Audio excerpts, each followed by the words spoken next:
Hi everyone, my name is Hannah Hobbs and today I'm here with the lovely Leanne Thomas and we're going to be hosting a conversation today around the arts, and so we're really excited to have you here. Welcome to our online collab. So today, Leanne, what we need people to know is that you are an artist. I'm an artist. And you are more specifically an oil painter, is that correct? Yes. Okay, so good. And so I guess to start this conversation off, is this your full-time job? Is this what you do? This is now my full-time job. I mean, it's been an evolution of different jobs throughout my life, but this is actually what I do now, so it's full-time. It's amazing. Yeah. I think everybody, I don't know who's watching today, but so many times in my life I've wondered, oh, could I be a painter? I don't paint, but could I do it? I'm wondering for you, I mean, we've spoken about this before, but that initial moment when it first began for you where you discovered this could be something, this painting thing could be something. What is your story? Well, even through childhood, I mean, I guess I've always seen myself as a fairly creative person because that was just my bent. You know, I knew when we were growing up that, you know, kids would be playing in the backyard, but I was out there with my sketchbook and drawing, and I've just always been wired that way in a way. So when there's a couple of pivotal moments, but one pivotal moment when I was young was when my year 2 teacher saw my dinosaur drawing and put it on the wall and said that was actually really good. Yes. And I think that impressed on my young heart that this might be something that I could do, and I enjoyed it. I loved it. So then through school, yes, I did art subjects. Didn't do great at them, but I think there was always that raw passion behind anything creative that I just loved. So it drew me and it compelled me. So then I went to university, studied graphic design. I think initially then, even at a young age, I could have been a painter. Okay. But it was probably, with discussions with my parents, a little bit nebulous maybe at that time and at that age. So I probably needed something with more structure. So yeah, I studied graphic design for 3 years. Photography was in that as well. I loved it.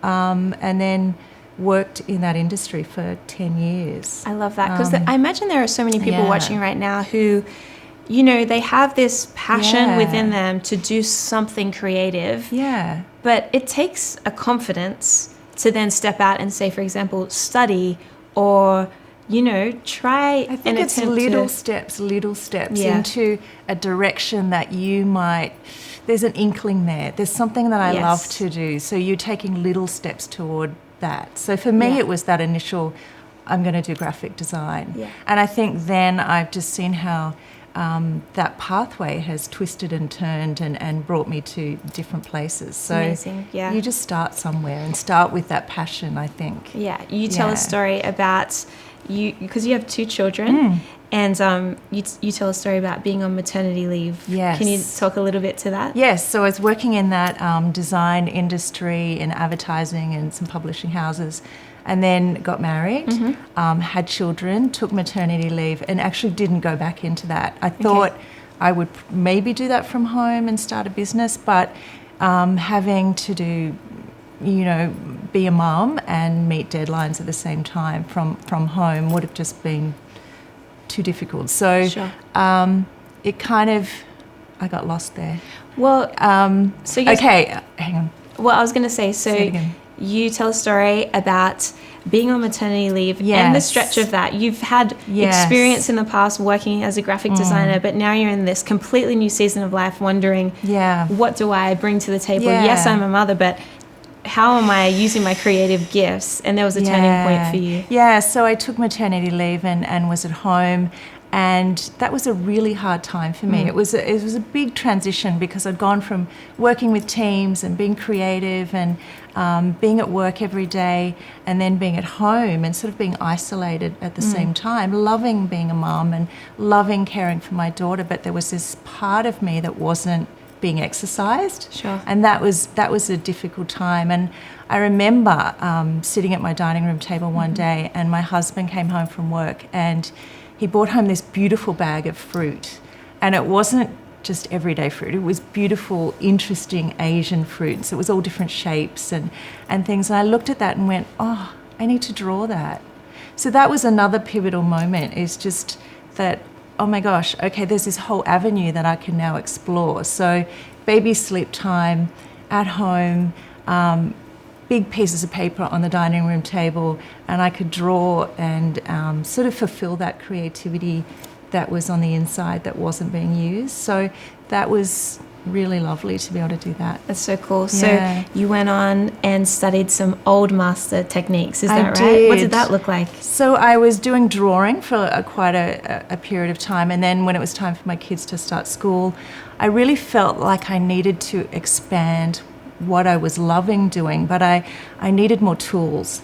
So I, through a long course of events, found a studio school that was happening in Redfern in Sydney, and enrolled into that for 3 years. Okay. And it was run by an amazing artist, but he was also an incredible teacher, and he would teach old master techniques. So 3 years of mornings watching slides of these amazing paintings, and then the afternoon was like practical time where we would put those principles into practice. An intense 3 years, okay. But incredible, because I felt like it set me free to be able to paint what I can imagine, because there was all these roadblocks there. It's like I can imagine things, but I can't, or I don't have the tools to actually outwork that. Yeah. So I felt like it gave me wings to actually say what I wanted to say visually. That's really inspiring. I love that thought. You need the tools and the skills to get it out. Yes, because it's all in here, but Yes. there's roadblocks all along the way Sure. that you can't quite make it happen. Yeah. So, okay, I have a question floating around in my mind. I think for people watching online right now, we might have writers, artists, dancers, a whole broad spectrum of creative gifts and talents. And a question that often comes up when we're having these conversations is around the space that you create in. So whether it's at home, a studio, or for maybe songwriters watching, where are you most effective, I guess is my question. And what about your creative space helps it to work in a way that is really purposeful and fruitful? Yeah.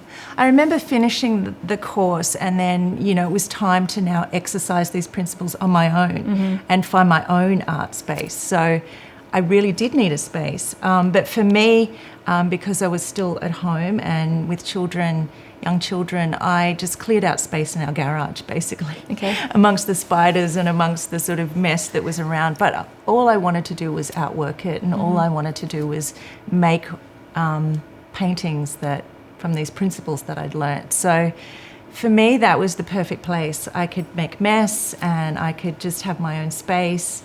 And then a few years later, we sort of renovated the house, put some walls around that spidery place, and I have a studio in the house now. Okay. So that is my space. It's small, and when I get like a larger commission or something, it's like I'm squeezing around everything. Sure. But it's ordered. For me, it's ordered, and for me, I can shut the door to the house and I walk into my workspace, my studio, and I treat it like a job in a way. So I almost treat it like a sort of 9 to 5, which is wonderful. And that works for me because it makes me produce. You're not waiting till your creative spark. You're actually just going, well, no, this is work and I need to move on with this. I love that. Yeah. It takes a discipline, right? Like, do you ever get to a point in that creative process where you hit the wall? Yeah. You're looking for inspiration and it's not coming.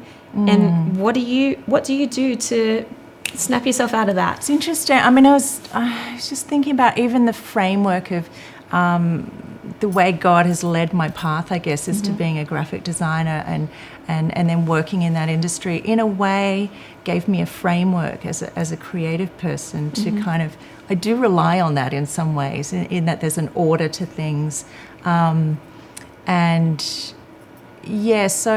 But, I feel excited to create most of the time, and I feel almost like there's a bank of ideas up there that I can't produce quick enough. Yes. Because the process that I use is actually very slow. What are we talking here about, like, in terms of slow? How slow? To make a painting, a bigger painting will be 3 or 4 months. So they take a long time. That's a really long time.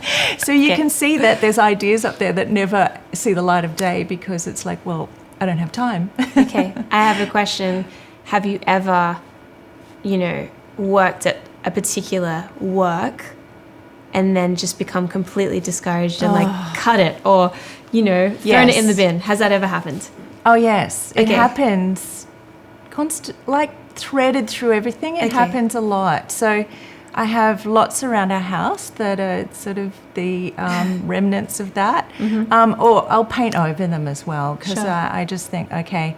And I mean, sometimes you get to a point where you think, will it work, won't it work? You actually don't know. Right. I now just go, no, let's just Okay, ditch and let it be. Let it be. Right. It didn't work.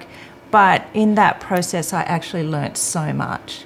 So that's my take home. It's like it's never a waste. There's a And lesson. for me, my work is worship. So I just think, well, that's not wasted. No, I love that. Yeah. So people may be seeing some images of your work right now, but you predominantly create for homes, or Yeah. where does your work land? Well, it lands in homes or Okay. businesses, but the outlet is I'm with a gallery, so I'm represented by a gallery. Otherwise, social media is amazing for me as well. Okay. So showing things on Instagram or my website, so people will contact me directly Yes. for that. So, yeah. Do you think about the space that you're creating for the home or the business? Are you thinking about who's walking through the door? I think or? ultimately I put a bigger umbrella over it and just go, I want to create work that exudes light and life and hope in some way. So that's the overall umbrella over what I want to do. It's like truth, beauty, goodness. All of that. I want to tell the story of just how good God is through a visual image. I in whatever way that works. So, yeah. So for you, being a part of a creative community, how has that played a role in your journey as an artist? I know that you and your husband are elders in our church. Yeah. Is that right? Yep. But also very much a part of the week-to-week life of Hillsong Church. Yeah. Can you talk a little bit about like what being a part of a creative community or even just being in relationship with other artists has done for you? Oh, it's necessary. It's been amazing. And I think it's just those connections with creative people where you seem to speak a slightly different language. Sure. I mean, you speak in feelings and colours and shapes. So Yes. you actually are with people that are relating to that. Yeah. But also bigger picture, I mean, it's just the importance of being part of community, I think. I mean, from a young Christian when I first found Jesus to now, I know what has changed me the most is being immersed in community. I feel like I've found out who I am in the context of community. So, I know your hand, then I must be a foot. So it's that those sort of healthy comparisons that you figure out who you are.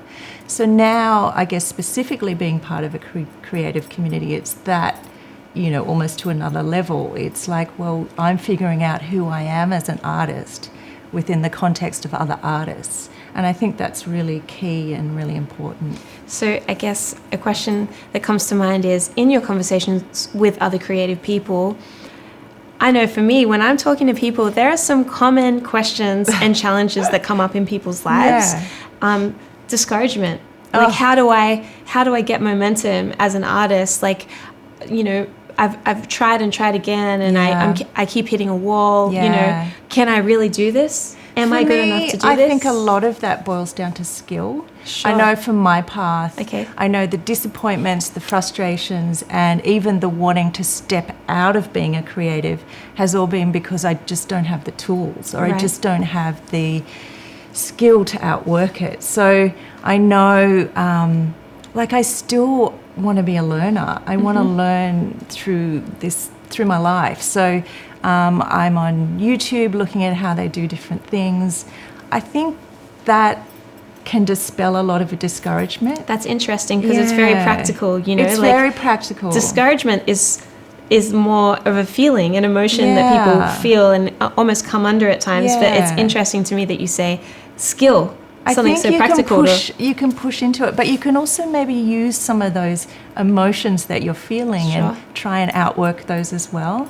They're kind of better out than in sometimes. So it's like, there's avenues for that. Yes. So for you personally, has there been any time or stories you can tell of great discouragement or roadblocks that you've hit in your journey as an artist? Definitely. I mean, just everyday life affecting you as a creative person. So for me, a couple of years ago, going through a sort of scary health diagnosis, but still needing to produce and make an exhibition for the end of the year. So it was being able to carry that heaviness and that weight of that, but also being able to create. And I think in lots of ways they worked together. Okay. You know, the big heavy time kind of came into my work as well, and then the work almost became like a therapy where I could just go and sit, be contemplative, speak to God, let him speak to me and let him speak into that season while I was making work. So sort of kind of work together. But yeah, it's not easy. I don't think that's easy, but I think that's okay. So for anyone watching online today who maybe is in that space of in between, they're passionate, they have a knowing that this is what they're meant to be doing and stepping into, but yet there's that space still between.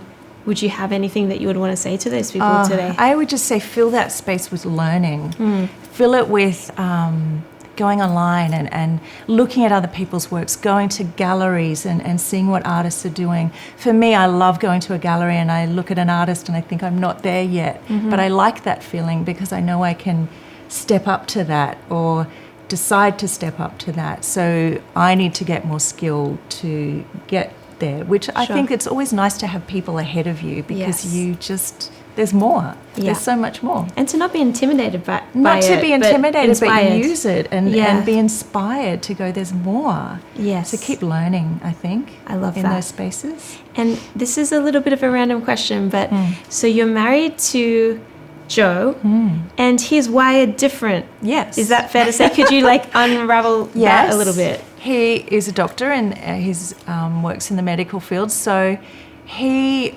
almost... Yeah, he's a much more conceptual thinker. Sure. And I'm a creative thinker. So that definitely has a different dynamic in the house. But I think 25 years married now, I think we kind of met in the middle. I think I learned from him and he learns from me. And I think that's a beautiful situation. Sure. So, those relationships that we have with people who are different to us. Yeah. There's something beautiful about that, right? I think that's beautiful. I think at the end of the day, you need to appreciate what's in you and then, well, this is me, and just being confident in who you are, but then appreciating others for who they are. Sure. Yeah, we're all on a journey, hey? Yes. Yeah. This is true. Yeah. Well, thank you, Leanne, for having this conversation with me today. And I know that Hannah, for so many people joining online, these kind of topics are really interesting and inspiring. So hopefully you guys will be pumped up to continue to press into your creative giftings and talents. And we hope you enjoyed today. See you later.